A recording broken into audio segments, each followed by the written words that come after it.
Town. And we are VIMTV, Velocities of Music. We're going to do a request today. This was a request from Alex S., who is, he's left us some comments before, and then made a good request here. So, this album is called by Michael Head and the Strands, called The Magical World of the Strands. Now, I got to be upfront with all of our viewers on this one, and I will give my utmost apologies. I don't have a lot of information on this album. I don't know a lot about this album. I've Googled it, I've searched it, I've tried to find stuff. There's literally nothing on the interwebs about it. There's nothing out there about this album. So I don't really know a lot about this. All I know is that Michael Head is and Mick Head are from England, or you know, from the band Shack. Yeah. And that's all. That's literally all I know. So this album is from 1997. I don't know if anyone's ever reviewed this album before. I don't know anything about it. So we just kind of dove into it because that's what happens now. Is this the album riddle request?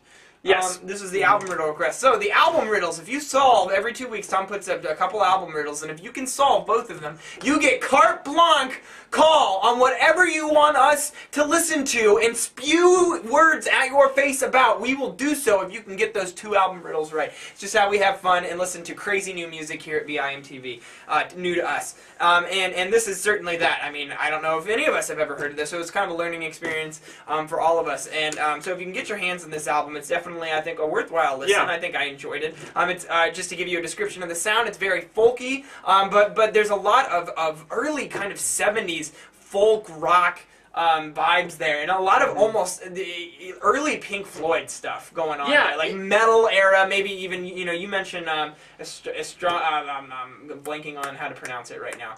Domain, X Marks the Spot sounds a lot like it's an early Floyd song off of their first album. I forget what it is, and you're blanking on it too. Yeah, Astronomy Dome. Astronomy Dome. Yeah, that's the one.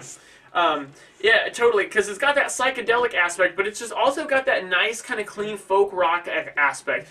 You know, if you're into Wilco, or even, even kind of there's some kind of slower, folksier, like REM tracks that kind of remind me of some stuff on here.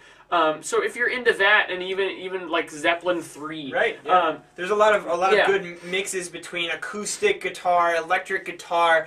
You know, you even have a lot of banjos being mixed together. You'll have pianos, you'll have strings, and it also reminded me of Nick Drake. There are just some of the string production that went on here. And for 1997, I was quite pleased with it.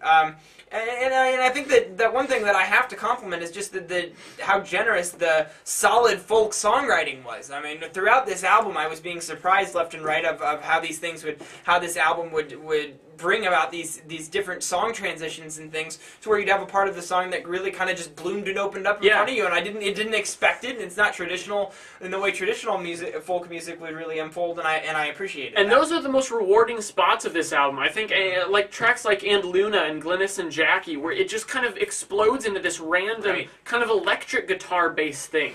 And the thing is, those spots really stick out because it's kind of a double-sided thing, because I think every song on this album is good, but they start to sound kind of a lot alike.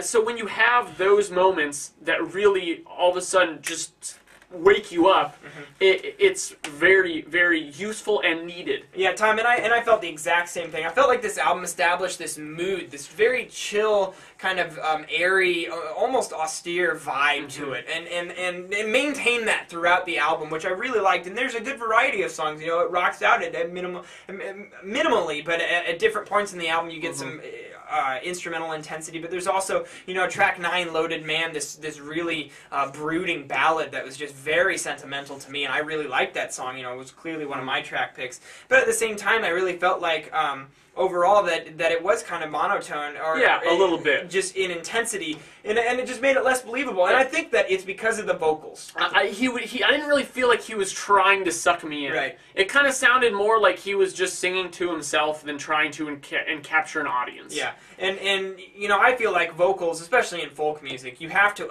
not emote, but put yourself into it enough that there's some intensity that people wake up, as Tom said, and go, you know, this is something I should be paying attention to. That's an important trait that I think the weight often gets put on the vocalist, and often the vocals fall short in that department. In a lot of albums, especially I notice this in folk music, and folk rock. And overall, I think this is a solid album. It presents a lot of really cool ideas. But is it really strong? Is it blow me away? No. I think it's just very good. And to me, that's an album that signifies a low 70 score for me. I'm gonna go 73 on this one.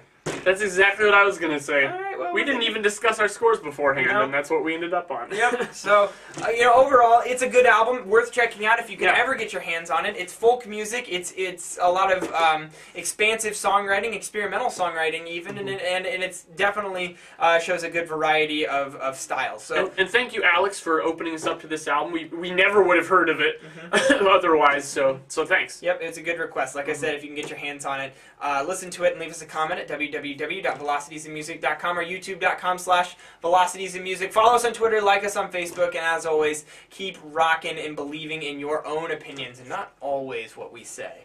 I'm Jake. I'm Tom. And we are Velocities and Music, moving music critique forward.